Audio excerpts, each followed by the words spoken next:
The air in the federal courtroom was thick and still, smelling of old wood and quiet desperation. From my seat in the back of the gallery, I watched my Uncle Richard, a man whose charisma had always been his greatest shield, whispering confidently to his expensive lawyer.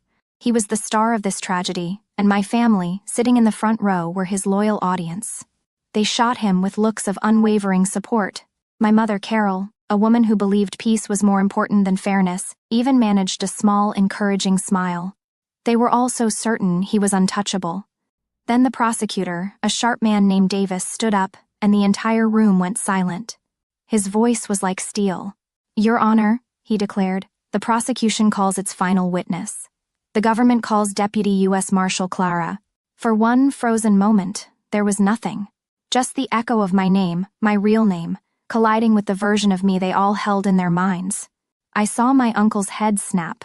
His smug smile didn't just fade, it shattered. The color drained from his face, leaving behind a waxy, horrified mask as his eyes found mine across the courtroom. He looked like he'd seen a ghost. He had, the ghost of the girl he thought he knew. 2 months earlier, that ghost was sitting silently at a tense family dinner. The scene was a familiar one, my uncle holding court at the head of the table, basking in the glow of his own perceived success. He'd just launched some new real estate venture and was describing it with the theatrical flair of a master showman. Eventually, his benevolent gaze fell on me. "And Clara," he boomed, a pitying smile on his lips. "Still finding your way, sweetie? That's okay." He turned to my friend Davis, who sat quietly beside me. "I tell you what, when you get tired of that little security guard gig, I'll have a spot for you in my mailroom. Get you on your feet." The table chuckled along with him. It was an old wound, one they poked for sport. The college dropout, the quiet failure. My internal ledger clicked over another entry, right next to the forgotten birthdays and the skipped graduations. My mother patted my hand, her touch a silent plea to just endure it. "He's just trying to help, dear," she whispered. But his arrogance made him sloppy. He winked at Davis, the man he saw as my equally unimpressive +1. "You have to know how to move money through the right channels," he bragged, something a college dropout wouldn't understand. The Phoenix Trust, for example. That's the key. He had no idea he was confessing to the lead investigator of a federal RICO case. My uncle laughed, thinking he'd just offered me charity in front of my quiet, unimpressive friend. He had no idea he'd just handed the lead prosecutor for the Eastern District the final nail for his own coffin. To understand the methodical precision of the justice that followed, you have to understand the life they never bothered to see. To my family, I lived a small, undefined life in the shadows. I was the quiet one, the college dropout, the vague disappointment they never quite knew what to do with. That was one world. Then there was the other one, the real one, a world of immense consequence that they couldn't even begin to imagine. The gap between those two realities was a canyon, and I lived my life walking the tightrope between them, totally alone. The difference was never clearer than it was a year ago, at Christmas. The entire family was gathered, the house buzzing with forced cheer and the smell of pine. The center of this universe, as usual, was my cousin Mark, the family's undisputed golden child, who wore his charisma like a custom-tailored suit. He'd just been made a regional manager at some mid-level sales company, and my family was treating it like he'd been appointed to the Supreme Court. My father, a man who measured a person's worth by the predictability of their career path, clapped him on the back, beaming. My uncle presented him with a heavy, expensive-looking watch. I watched the light catch the gold on his wrist, and my internal ledger, the one I never spoke of, began to tally its accounts. That watch wasn't just a watch. It was the coding boot camp I wanted to attend.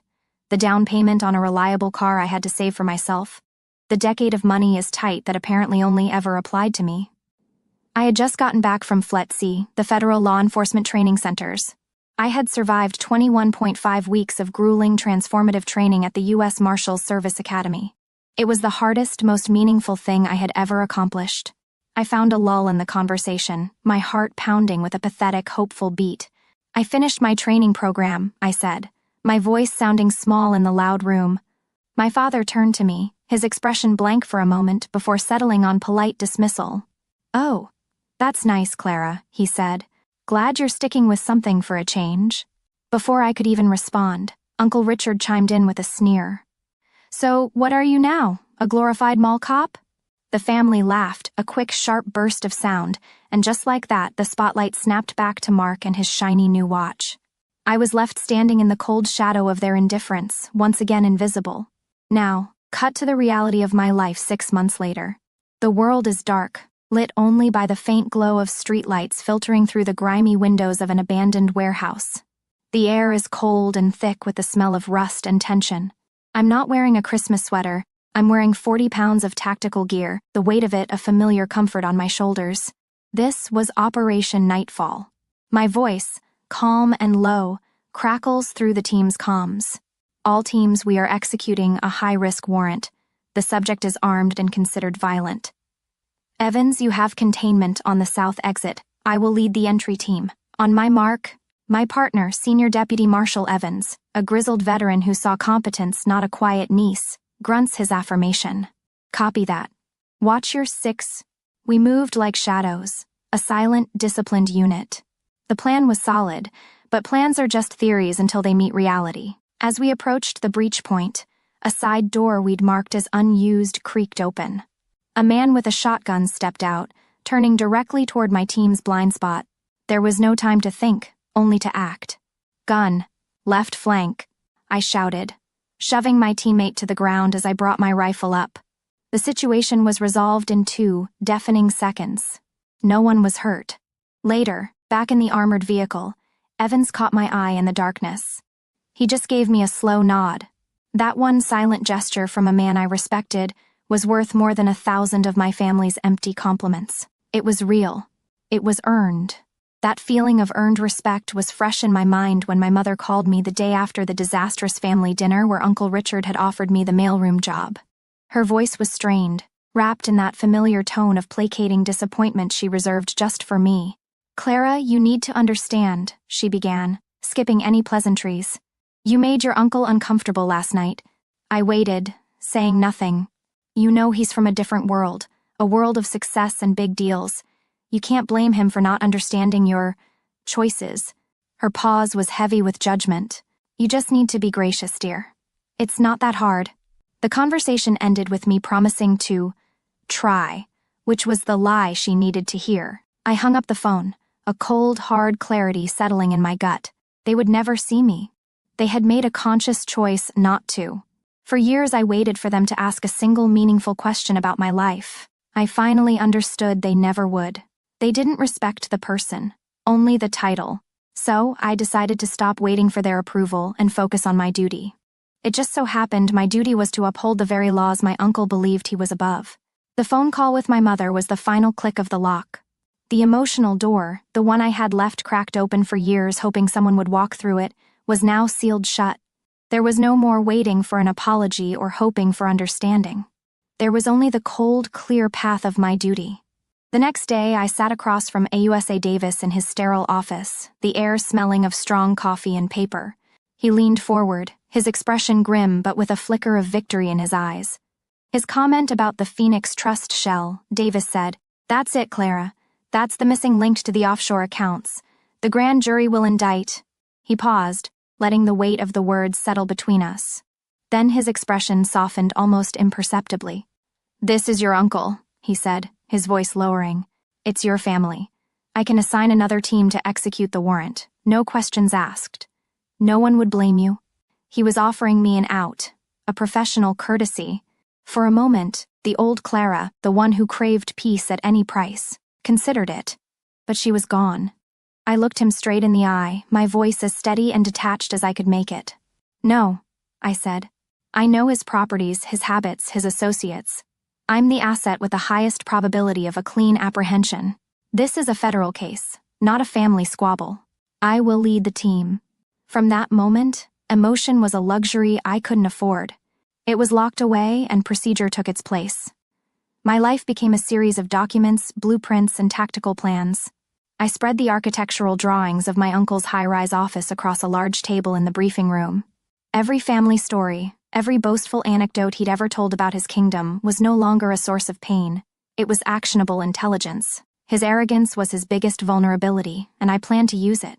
He'd feel most powerful, most untouchable in his corner office overlooking the city. That's where we would take him. We codenamed it Operation Glass House. The night before the arrest, Senior Deputy Marshal Evans sat with me as I did the final review of the warrant packet. He didn't ask if I was okay or if I was ready.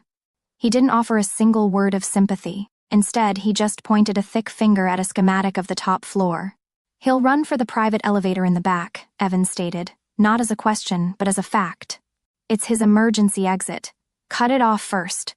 At that moment, he wasn't talking to his friend's quiet daughter or some black sheep niece. He was talking to a fellow marshal. That quiet professional trust was the only validation I ever truly needed. The indictment was sealed. A federal judge signed the warrant. My team was briefed on Operation Glass House. My family was planning a surprise party to celebrate my uncle's deal of a lifetime. They had no idea they were about to have front-row seats to the consequences. Months later, the federal courtroom had become my family's second home. They occupied the first 2 rows of the gallery every single day.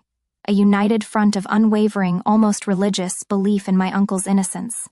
From my solitary seat in the back, I watched them. My parents, my aunts, my cousins. They would occasionally glance back at me, their faces etched with a kind of gentle pity. They thought I was there out of some misguided sense of family obligation, a lost little lamb who didn't know where else to go. My uncle, Richard, believed it. He sat at the defendant's table, looking more inconvenienced than afraid, banking on his dream team of lawyers to dismantle what he called a bureaucratic misunderstanding. He still thought he was the main character. He had no idea his story was over. The afternoon droned on with the testimony of a forensic accountant, a man who spoke in a language of ledgers and shell corporations that seemed to bore even the jury. Finally, Awase Davis rose to his feet. "No further questions for this witness, Your Honor." The accountant resigned, and a brief rustling silence filled the room. Davis straightened his tie, his movements deliberate. He let the silence hang in the air for just a moment longer before turning to the judge. His voice was calm, but it carried an edge that cut through the stuffy courtroom air and made everyone sit up a little straighter. "The government calls its next witness," he announced, "to testify regarding the execution of Arrest Warrant 2, 25 CR 001. 142 JDW, the defendant's attempt to flee, and the chain of custody of evidence seized at the scene." He paused, his eyes sweeping over the jury, then my uncle, and finally settling on me in the back row. "The government calls Deputy U.S. Marshal Clara Jensen." The name, my full title, dropped into the courtroom like a stone in a silent pond. The ripples of confusion were immediate. I heard my mother whisper to my father, her voice a sharp, panicked hiss. What did he say? What did he call her? But I wasn't looking at them. I was looking at my uncle. The blood drained from his face, leaving his skin a pale, clammy gray. His smug confidence, the armor he had worn his entire life, evaporated in an instant, replaced by a raw, naked horror. This was a variable he had never calculated. I was a person he had never truly seen. I stood up, my movements smooth and practiced. The years of feeling invisible had, in an ironic twist, taught me how to command a room with quiet authority. I walked down the center aisle, my polished black shoes making no sound on the worn carpet. I could feel my family's eyes on me, their collective gaze a physical weight of shock and disbelief. I walked past the defense table without a glance, my focus entirely on the witness stand. It felt like walking out of one life and into another. I placed my hand on the book, raised my other, and took the oath, my voice even and clear. Awase Davis began. "Deputy, please state your name and current assignment for the court." "Clara Jensen," I said, my voice resonating with a strength my family had never heard. "Deputy United States Marshal, assigned to the Fugitive Operations Task Force for the Eastern District." For the next 20 minutes, I gave my testimony. I clinically and methodically recounted every detail of Operation Glass House. I spoke of the warrant, the tactical approach, and the breach of the office. I never used my uncle's name. He was only ever the defendant. I described how the defendant had attempted to flee to a private elevator, and how I had personally intercepted and apprehended him, placing him in handcuffs myself. When Davis was finished, Richard's lawyer shot to his feet, his face flushed with desperation. He approached the stand, trying to cast a sympathetic look toward the jury. "Deputy," he started, his voice dripping with false intimacy. "Isn't it true that the defendant, Mr. Richard Jensen, is your uncle?" The question hung in the air. The jury looked at me. My family leaned forward, holding their breath, perhaps hoping for a moment of emotional weakness, a crack in the facade. I took a steadying breath, turned my head slightly, and addressed the jury, not the lawyer. "Yes," I said calmly. "But my oath is to the Constitution, not my family tree." A gavel cracked like a gunshot. "The objection is sustained," the judge said, his voice firm. "That line of questioning is over." I turned to my family. They were frozen, their faces slack with a horrified understanding. The pity was gone. The condescension was gone. All that was left was the devastating public reckoning with a truth they had spent my entire life refusing to see. The college dropout, the quiet failure, was the unassailable authority who had just sealed their patriarch's fate. My uncle had spent a lifetime collecting titles: CEO, philanthropist, visionary. In the end, the only title that mattered was the one I had earned in silence: Deputy U.S. Marshal. The guilty verdict landed in the stunned silence of the courtroom, with the force of a physical blow. My uncle seemed to shrink inside his expensive suit, becoming just a man, finally stripped of all the titles and power he had hidden behind. The aftermath was a chaotic blur of noise and movement, as the marshals, my colleagues, led him away. As I stepped out into the echoing marble hallway, a wall of familiar faces confronted me. It was my family, their expressions a painful mixture of grief and accusation. My mother, Carol, her face pale and tear-streaked, pushed her way to the front. "Clara, how could you?" she whispered, the words trembling with a lifetime of broken loyalties. "He's your family." The rest closed, a circle of desperate, pleading eyes. For a moment, I felt the old pull, the instinct to apologize, to make myself smaller to soothe their pain. But before I could be completely swarmed, a calm, solid presence was suddenly at my side. It was Senior Deputy Marshal Evans. He didn't even look at them. He looked directly at me. "Marshal," he said, his voice a low, steady anchor in the storm. "AUSA Davis wants to debrief." He gently placed a hand on my arm and steered me down the hall, away from them. I didn't look back. I just walked forward, leaving my family standing alone and irrelevant in the hall, their questions hanging unanswered in the empty air. I was protected by a new circle now, one forged in duty and respect. 1 year later, the world is quiet. The echoes of that courtroom have long faded, replaced by a different kind of responsibility. I stand in a secure, nondescript room, the walls painted a calming neutral color. Across from me sits a nervous family, a mother, a teenage son, a young daughter clutching a worn teddy bear. They look at me with wide, fearful eyes, their entire world having just been shattered. My demeanor is calm, my voice even. I have learned that true authority doesn't need to be loud. "My name is Clara," I tell them, offering a small, reassuring smile. "I'm the supervisory deputy for the witness security program here. My only job is to keep you safe. Welcome to your new life." I spent so many years feeling like a ghost in my own family, and now my entire career was about helping people become ghosts so they could finally live. Later that week, I'm sitting in a quiet, dimly lit bar with Asa Davis and my old partner Evans. The laughter between us is easy and real. We're not talking family drama or old wounds. We're talking about a difficult case we just closed, sharing the kind of dark humor that only people who walk through the fire together can understand.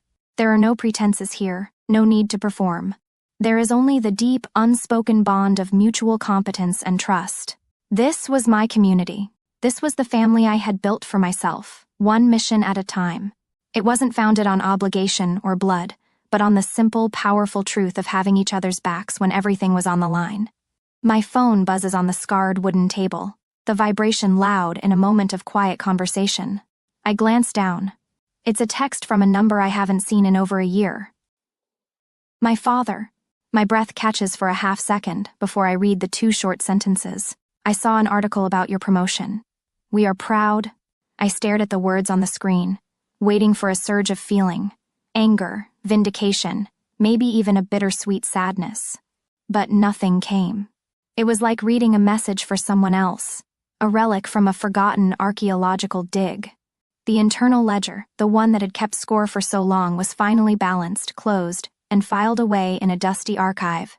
Their pride, once the thing I craved most in the world, was now just information. I pressed the button on the side of my phone, silencing it, and placed it face down on the table.